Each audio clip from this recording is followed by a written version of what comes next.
take off more days than me. Are we done now? Are we done? Yeah, we're kind of done. I'm just messing with you. You don't want to go there, Hannity. First of all, I was in Moscow. I just did a quick trip for some collusion, yeah, then I came back. Collusion, which is, of course, meeting the Russians. It was a quick speech. I got $500K for it. It was awesome. Oh, I got to tell man. you, it was really good. A great show tonight, by the way. You too. Awesome. Have a great show. You're killing it. We're glad you're on our team. All right, we'll talk Take vacation. Soon. I don't take enough. Good evening from Washington. I'm Laura Ingraham, and this is the Ingraham Angle tonight. So many big stories to share with you. I wish I had a second hour. Do we have that, Tommy? No, we don't. President Trump goes on offense against the Mueller team. Wow. The DOJ agrees to his demands to investigate whether the Obama administration spied on his campaign. Carter Page is here to describe what it was like to be targeted by an FBI informant. Meanwhile, Trump goes to war with John Brennan, suggesting Obama's CIA chief began the entire Russia witch hunt because of politics.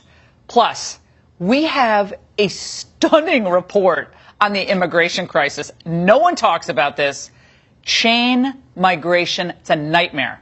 The head of Customs and Border Protection is here to reveal the startling new numbers and the absurd and obscene charges against his bureau as well. And Raymond Arroyo will be here to break down the media's, speaking of absurd, let's say ridiculous coverage of the royal wedding. Ready your tea and scones, people. But first, I spy with my little eye something crooked at the FBI. That's the focus of tonight's angle. On Sunday, President Trump had had enough.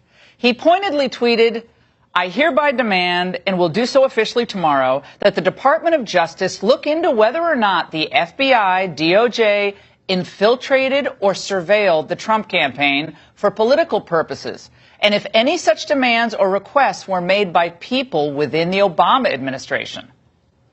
Well, Trump has good spidey sense. This is nothing new in a way. On March 4th, 2017, more than a year ago, President Trump contended that his phones were tapped just prior to the election. And of course, the Get Trump media and the deep state all dismissed it. It was all a bunch of nonsense. Well, of course, we now know that the Justice Department sought and secured permission to surveil Trump advisor Carter Page, whom you'll hear from in just a moment. The problem was that the 2016 Page FISA warrant was obtained in part using fraudulent information from that infamous Steele dossier paid for by the Clinton campaign. Now, again, reset your brain for a moment. Think about that. In the middle of a presidential election, when a man who's running for president is vowing to drain the swamp, there could have been a plot hatched at the senior levels of our government to entrap secondary figures in the Trump campaign to ultimately get to Donald Trump himself. Then those figures were targeted and surveilled, again, even possibly Trump himself. Well, of course, Democrats laughed all this off. This claim by the president's suggestion by Giuliani. This claim by the president's suggestion by Giuliani that there is a political spy embedded in the Trump campaign is nonsense. And you hear it in the same terms that Trump often speaks, which is people are saying, or I'm hearing, or we're being told. That's another way of saying this is patently untrue, but we would like to spread it anyway. And it's singularly destructive of our institutions, but then that's the point. No, Congressman Schiff, the point is, day by day, we learn more information that seems to indicate that the government may have used its prosecutorial and investigative powers for a political end. To do what? Well, to stop candidate Trump. And when that failed, to derail his presidency. This is the deep state in action. I think it's really unwise to dismiss out of hand the notion that the FBI could have found it within itself to spy on the Trump campaign. Oh, they never would have done that. Well, as the Federalist David Harsanyi reminds us, John Brennan spied on the legislative branch and lied about it to the American people. James Clapper spied on the American people through a domestic surveillance program and lied about it to Congress. And although the Obama administration never tweeted any nasty attacks on journalists, it did spy on and prosecute them. It's completely plausible, then, that Those in the upper echelon of law enforcement saw Trump as a threat, then used wobbly evidence as the pretext to investigate his campaign. Close quote. It's a great piece, by the way. For more than a year now, the president and the House Intel Committee, led by Devin Nunes, has sought the initial unredacted documents that sparked this collusion probe. Well, today, the FBI director and the deputy AG have agreed to give congressional members access to highly classified documents about the Russia probe. Now they want to see the information concerning the FBI informant, who reportedly cozied up to at least 3 Trump associates. Now, whether you call this guy a spy or an informant or just a mole, who cares? That's just semantics. According to reports, the FBI sent this informant out to make contact with Carter Page, George Papadopoulos, and Sam Clovis. Now, this informant reportedly had a sit-down with Carter Page in early July of 2016. Well, that's interesting, because that undermines former FBI Director Jim Comey's contention that the FBI didn't begin its investigation until late July. Incidentally, between 2012 and all the way up to 2018 now, according to public records, this same informant received more than $1 million for kind of general foreign policy research. And he conducted this all through the Department of Defense. Another interesting point. Well, it's all very fishy. Come on. Many questions remain about this, and they're unanswered. Today, following that White House meeting, the president said he has been able to get the Justice Department to authorize another Inspector General probe into these spy allegations. Well, the problem with referring this investigation to the Inspector General, as good of a guy as he is, he has no prosecutorial or official subpoena powers.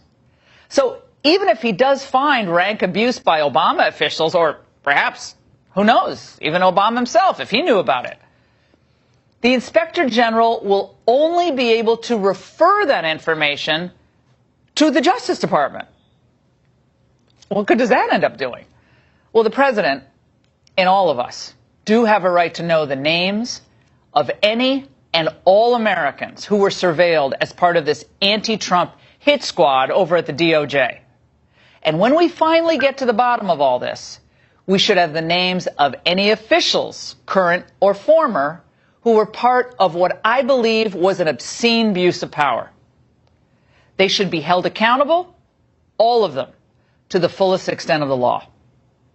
And of course, the $64,000 question is who else in the Obama administration, other than Jim Comey, the other people who have already been identified, signed off on this, approved of this?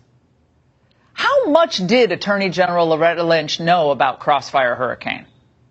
And while there is historical distance between the White House and the DOJ on ongoing cases, kind of independence, you think about it, it kind of is unfathomable that Jim Comey and company would conduct an operation like this one without at least informing the President of the United States, of course, then Barack Obama.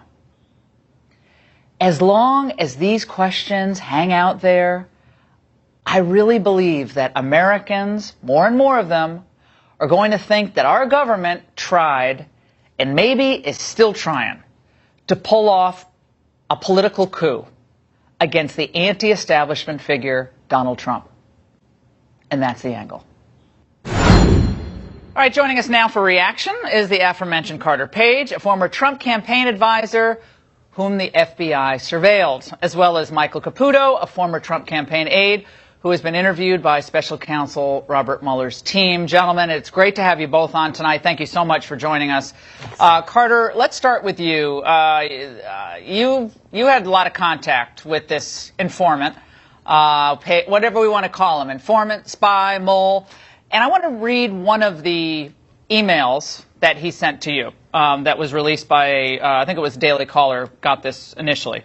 Dear Carter, I thought I'd write as the summer wears on to ask how you are and what your plans are at this point. It seems attention has shifted a bit from the collusion investigation to the contempt, of course he misspelled it, within the White House, and how or if Mr. Scaramucci will be accommodated there. I must assume this gives you some relief. We're here in Virginia, et cetera, et cetera.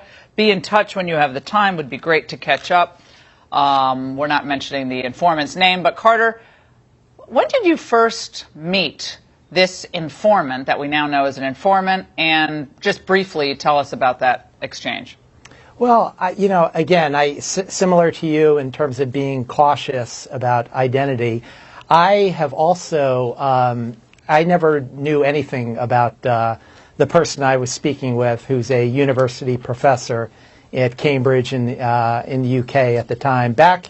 I was invited to participate in a conference in July of 2016, and everything seemed totally normal. So, and frankly, I've been falsely accused myself, and we'll see what happens in terms of, as further details come out. But based on everything I've seen thus far, we still don't have any information. So there's been a lot of. Well, we know he was paid $1 million over 5 years, pretty good money, as a consultant or researcher. But you're right. Well, we shall see. But question, Carter, before we go on to Michael, who started the conversation? How did the date begin? Sorry, but did he approach you? Did he mention Russia collusion first? How did it go down? We had.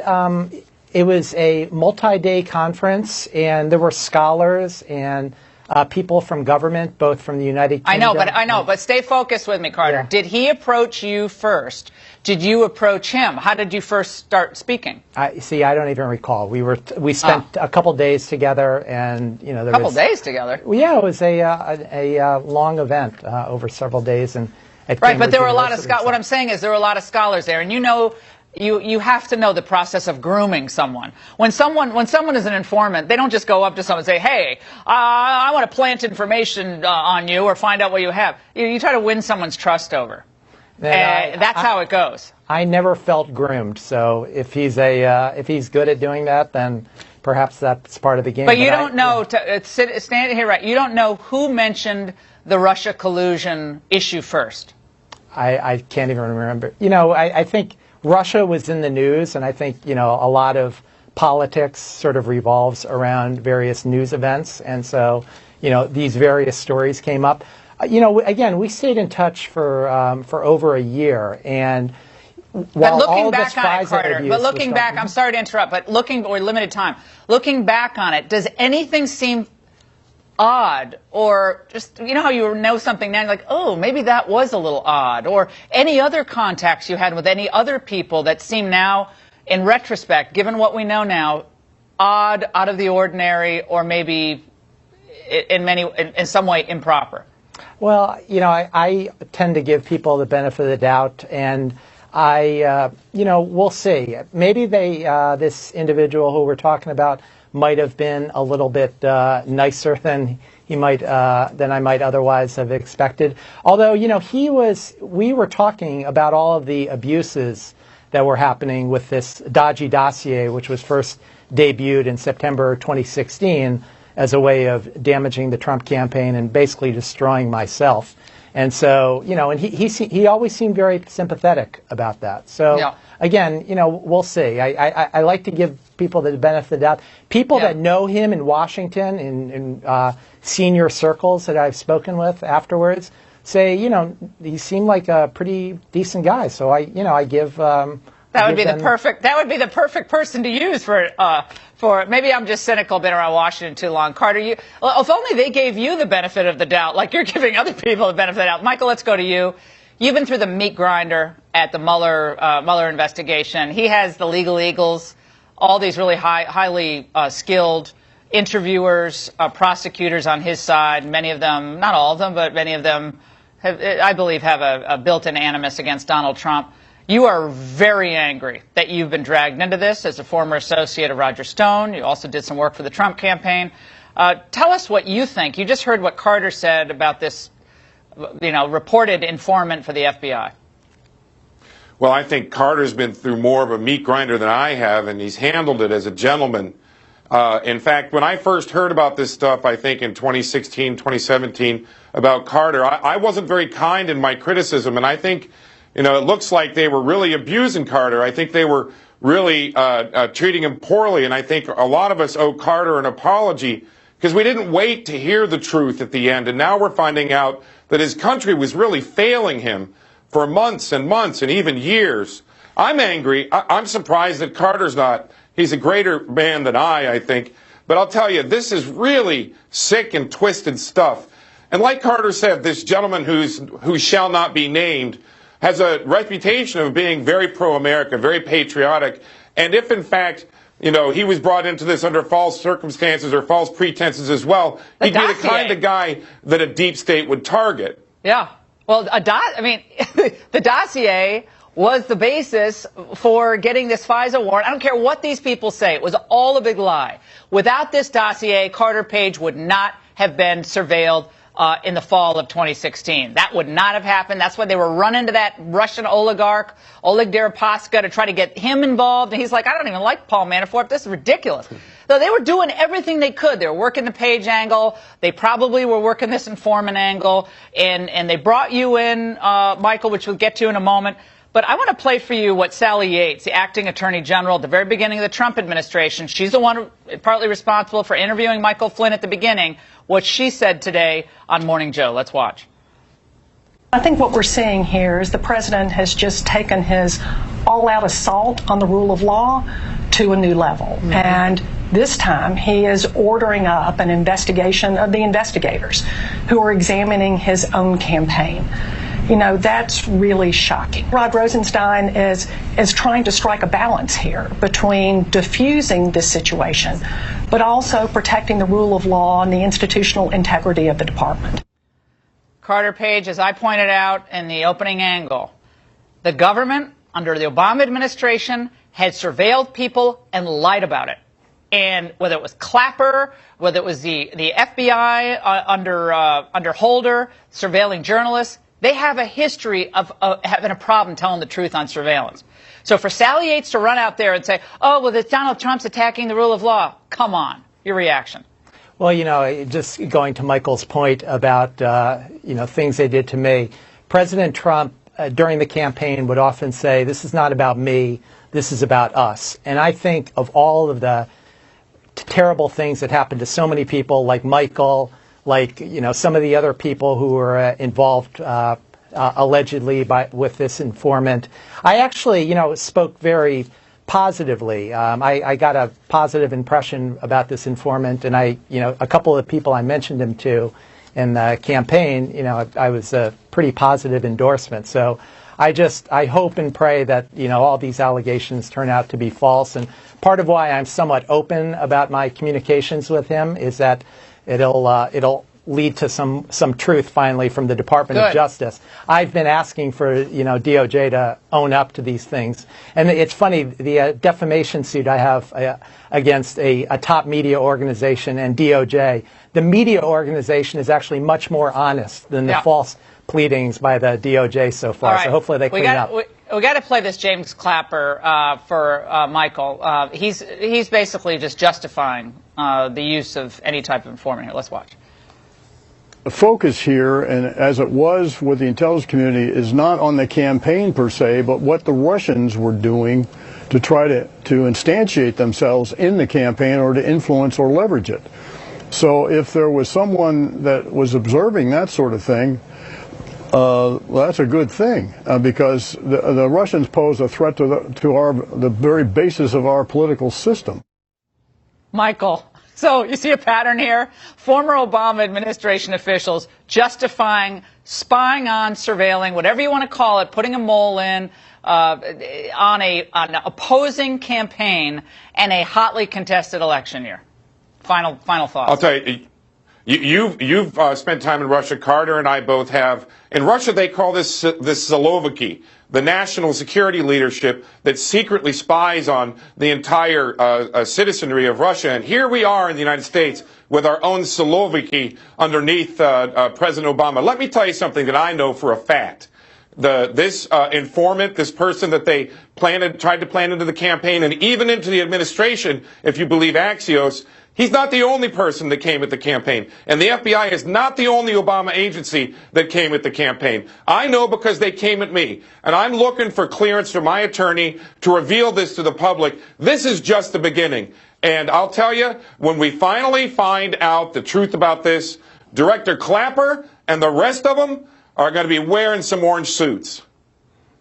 Michael Caputo and Carter Page, I hope we get to the bottom of this a lot sooner than a lot of people are predicting, because the American people deserve to know who is behind this, who authorized it, and how high up the ladder it went. Thank you both for joining us tonight. Thanks, Laura. All right. God bless you both. And a question we'll tackle next. Is the former Obama CIA Director John Brennan spooked? We're going to talk to former intelligence officers about what his recent anti-Trump outburst could reveal about his own skeletons. Coming up. Promo code WAX for free shipping today. President Trump swore in new CIA Director Gina Haspel today, while also targeting one of her predecessors in a furious war of words on Twitter. It began yesterday when the president demanded that the Justice Department investigate whether the FBI and DOJ infiltrated or surveilled the Trump campaign for political purposes during the Obama administration. Now, former CIA Chief John Brennan called that a, quote, disastrous path and accused Trump of self-serving actions. Well, Trump replied by quoting Dan Bongino on Fox and Friends this morning, who said Brennan is panicking because he's disgraced himself and the entire intel community. Now, Bongino accused Brennan of starting the entire Russia investigation, which he called a political hit job, not an intelligence investigation. So the big question now is, did the intel community under Obama spy on the Trump campaign for political purposes, as I asked in The Angle? Let's discuss that with former NSA intel official William Binney here in the studio with me, and in Boston, former Delta Force officer Jeff Beatty, who was a CIA Counterterror Center case officer and a hostage rescue advisor to the FBI. Great to have both of you on. William, let's start with you. I find this narrative to be so disturbing on so many levels. We go back to the spring of 2016, when on a few occasions, Loretta Lynch could have approved a defensive briefing of the Trump campaign, saying, look, we see your list of advisors, includes this guy Carter Page, just might want to know, we've been watching him for some time. And she said no. On two occasions, they could have informed the Trump campaign of their concerns. They did not want to do that. Actually, I think their spying on the campaign goes even before that. I mean, NSA is picking up all the data on them anyway. They have it stored and they can access it to the IC Reach program. So continue. Continue that thought. Without any oversight by the intelligence committees or the FISA court. It's all done under Executive Order 12333. So you're going back to the okay, but you're going to the collection of data that the it's NSA all available. Continues, the surveillance program that Clapper, correct me if I'm wrong, Clapper is the one who originally didn't tell the truth about. Yes, that's right. And also Alexander didn't tell the truth about it either. So when he testified in the Senate saying we didn't collect data on millions or hundreds of millions. Yeah.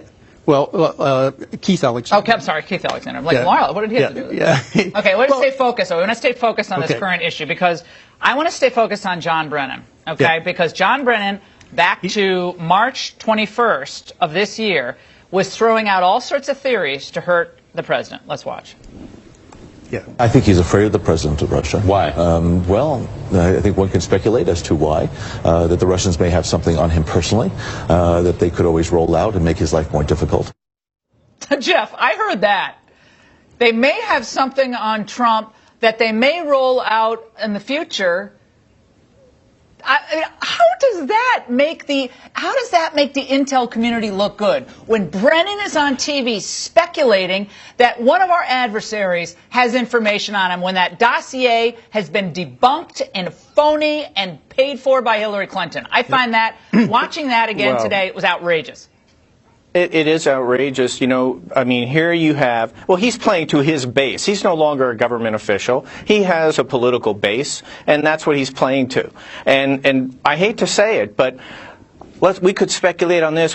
Those are the words of a word I used last week with you, of a propagandist. You know, when you're out there using innuendo and speculation, you're just trying to cast this net out there and trying to roll back, actually, a failure that Brennan suffered. I mean, Brennan has suffered multiple failures at Putin's hand. You know, I mean, as a director of the CIA, you know, there was the Crimea annexation on Brennan's watch. There was the Russian incursion into eastern Ukraine on Brennan's watch. The whole 2016 Russian meddling in the election all happened on Brennan's watch. He failed 4 times. And Putin, and the fourth is, he's failing now because Putin's objective, Putin's been the winner. His objective really wasn't about making Trump the winner of the election. It was about weakening the United States. It was whatever it would take to cause division, to make us less effective, so that we would be not united in opposing the Russian international agenda. And that's been successful. And Brennan, once again, is paying into his hand. Yeah, I mean, I think, didn't China steal our OPM files, Office of Personnel Management files under Obama, too? I mean, and like China's, meanwhile, gobbling up all these properties all around the world. And we're like, Russia, Russia, Russia. I'm sorry. Every time someone says Russia, I say China. I want to play for you. This was Bob Baer, former CIA case officer, is on another network. He said there's no way that Obama would have approved of any political motivation to start an investigation. Let's watch. The FBI, when it got a lead that Carter Page was possibly a Russian agent, at that point was legally obligated to open an investigation. This is what the FBI does.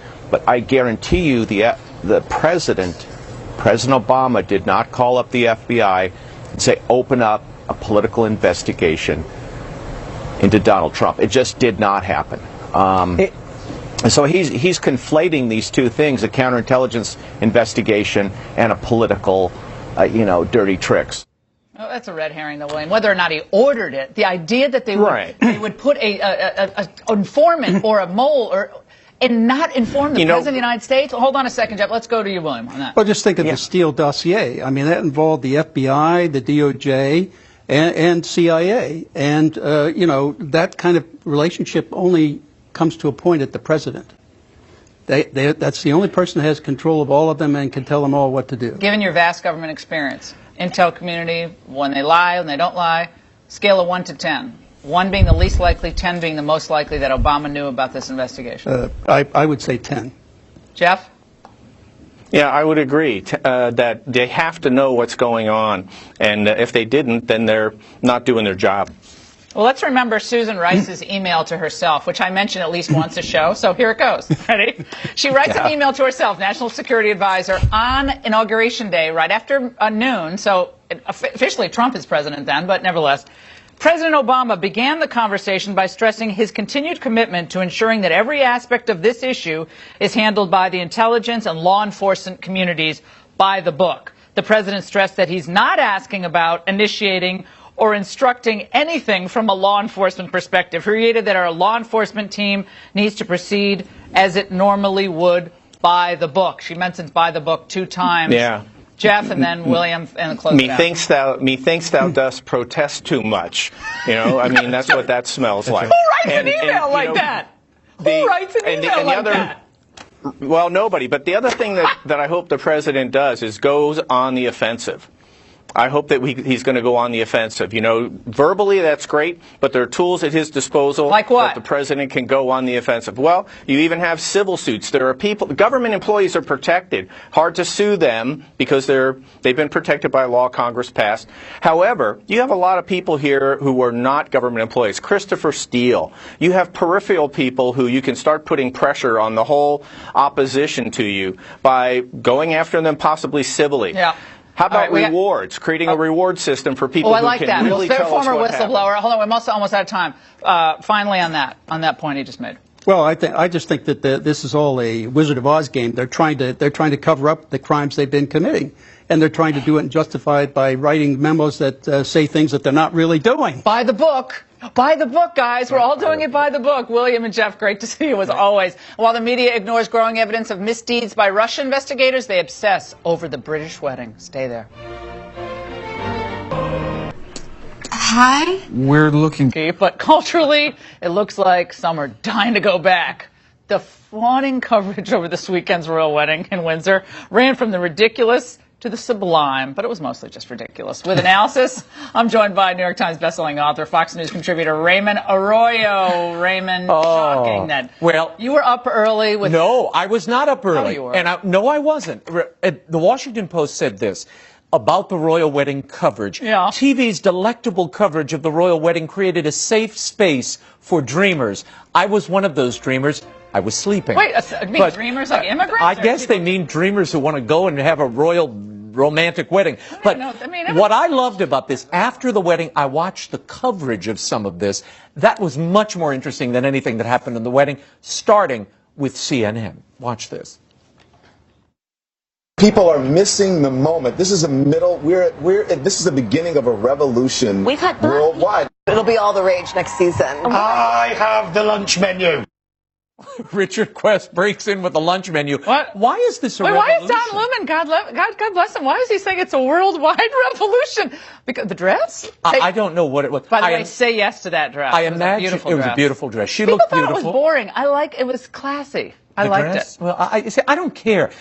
And the idea of men sitting around on all these networks, all the men. pontificating on a woman's dress. Talking about Why the veil. aren't women talking about veils and dresses? Yeah, every network was the embroidery. Who cares? Anyway, who cares? We're such party. But wait, over on CBS, love. It's love, Raymond. We're going to get to the love revolution. Okay. All right. But over at CBS, Gayle King was focused on the higher thing. She was trying to elevate the audience's eyes and minds. Watch.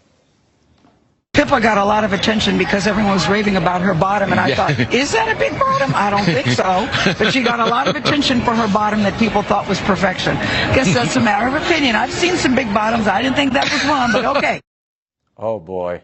I thought they were going to play the song Fat Bottom Girls there, but when you're doing 8 hours of coverage, you do run out of things to say. I think they were into the champagne at that. They were drinking a lot of champagne NBC, at the they were tipping the, That's the only way I'd get through that Kathy Lee coverage. and Megyn Kelly were bombed on one of the streets of Windsor. That's what I hear.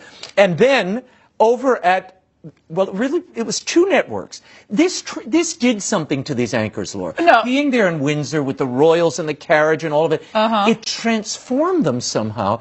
And grown men and otherwise brilliant anchors were transformed into fangirls. Watch. Oh. It was close. It was close to the buying moment, but you saw you. I think I got a little wave. She heard a little something. I just waved. I literally just passed by and I waved, and he looked up and waved. He looked up and waved. Did Anderson giggle? I like it when he giggles. That's cute. But the focus on every bit of flower, on every lay of the dress, it's overkill. It's a wedding. You enjoy. I really don't. Ripping it apart. I do enjoy. I have to. I admit. First of all, I do enjoy ripping it apart. Next royal wedding, when George gets married, when we're dead, we're gonna be, I hope, in the right place. So from the home, remember this. We'll share the tapioca and do live coverage. There was Bishop Michael Curry, who is the head of the Episcopal Church here in the United States. Yeah, he was. He offered the sermon, and Christiane Amanpour then interviewed him, and she has never been under a spell like this. With this, I will sit down. We got to get you all married. At one point, I remember you may be thinking that you may have diverged a bit, maybe ad-libbed a bit, and you said something like, we got to get you all married. I loved his response. There was a response. She hasn't been this excited since she discovered mail-order brides in Bangladesh. Remember, she did that Love Around the World series. No one watched it. But look at the royals. The royals. No, the faces. The faces on the royals. We pulled them. Look at some of these faces. They are hilarious. No, we got to see them. Do we have the faces? I could do them for you if you'd like. They were. No. Oh no. No, the face. No. Look. This is during the homily of Michael Curry. No, Fergie's daughters. Yeah, they were not happy. But then, Laura, I found the most unfortunate chyron, and I'll leave you with this, which is the lower third descriptor on E. They had Prince Charles and, can you put it up? Camilla Parker Bowles. That was... So... From there, I Diana say, would have enjoyed that. goodbye. I'll give you a royal wave, and off you go, my dear. We'll see you on Wednesday. I'm not talking. You gave me advice on waves before, and that didn't work out so well for me. Raymond Arroyo. No, I just remembered that. No one knows what we're talking about, but you did enjoy the Richard Quest. Oh my God! Here's the lunch menu. He's waving at me. Well, it beats getting arrested in Central Park. Let's move on. Shocking numbers on the hidden immigration crisis, but say yes to the draft. No one talks about. Next, stay with us. I'm so frustrated. I just want to find a used car without getting ripped. Talking about the illegal immigration crisis, but there is something you don't often hear about: a legal immigration crisis. Thanks to chain migration, the White House has released figures showing that chain migration, check this out, is responsible for 7.8 million immigrants who've come to the United States in the last decade. It's like the size of New York City, right? That's the vast majority of roughly 10.8 million legal immigrants who've come here again since 2008. So chain migration allows newly naturalized citizens to bring in essentially unlimited number of foreign relatives to the country, even often distant relatives. Here to discuss this is Ron Vitiello, Acting Deputy Commissioner of U.S. Customs and Border Protection. Ron, it's good to see you. Thanks for being in here tonight. Thanks for having me. So we hear a lot about illegal immigration, but that part of the immigration question I think a lot of people forget about, that what President Trump has wanted to do from the very beginning, as well as enforce the border, we're going to talk about, is to have sensible legal immigration policies that bring in people that are going to really add value to our country. He certainly renewed the spirit of the men and women in immigration customs enforcement at CBP for us to do more on the border. There is a generous immigration system, but we need to do more on the border, and he's asked also for the loopholes to be closed. So those are really important things that we want to see get done. So the asylum fraud, how important would that be for you in the men and women on the front lines doing this job every day to get that asylum, those loopholes in that system that allow so many people to come in now and then just, frankly, sadly, disappear? We have to get to a place where if people come into the country illegally, if they have a due process, that they have that while they're still in custody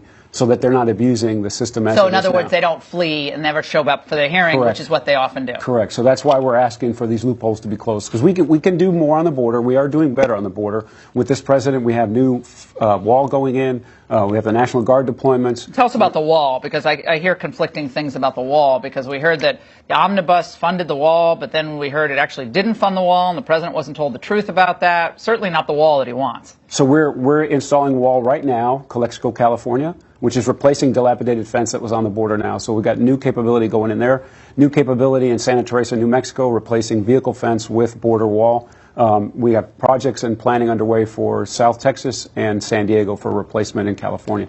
So all of those are going to be improved conditions for our agents to work in, a safer border environment, and more technology to go along with it. You know, I had, over the years, interviewed so many Border Patrol agents and customs agents who were so demoralized because they want to do their job, and they felt like, and I'm not trying to get political here, but under the previous administration, they were kind of being held back, or even sometimes vilified unfairly.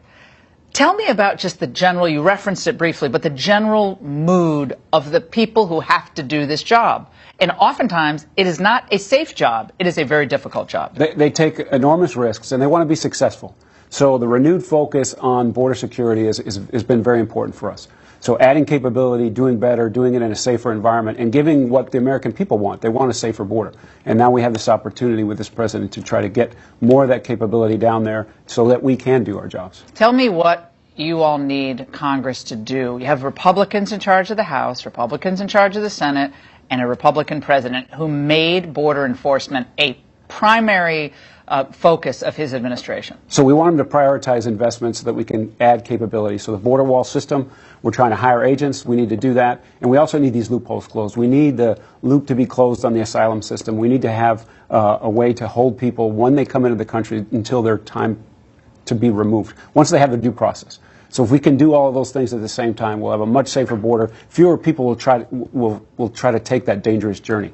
So that's what we're asking for. We have people in Congress now, a number of mostly more moderate liberal Republicans, trying to push a new amnesty. They call it this, there's a technical way of getting a lot of bills on the floor. We don't have to go into it, but Would amnesty or the dangling the prospect of amnesty at this point, as we approach the summer months, would that make your job easier or more difficult? I don't believe so. What we need to do is you don't believe what? Which one? I don't think easier or more difficult? I don't think it'll make it easier. Make it more difficult, would it not? Like the summer of 2014, when there was a possibility of amnesty with Boehner and Cantor and all those guys, and you had a big wave of unaccompanied minors crossing the border. Remember that summer? It was the cartels will look for ways to exploit the way the system is working now. So closing the loopholes and adding the capability in these investments, border wall, the National Guard, giving us more technology on the border, hiring agents, that's what we need to do. How about the prosecutors at the border? How about the fact that you need these immigration judges down there? Again, they have like 6,000 more personnel, I believe, immigration officials and judges down there. That's what the president, I believe, is getting.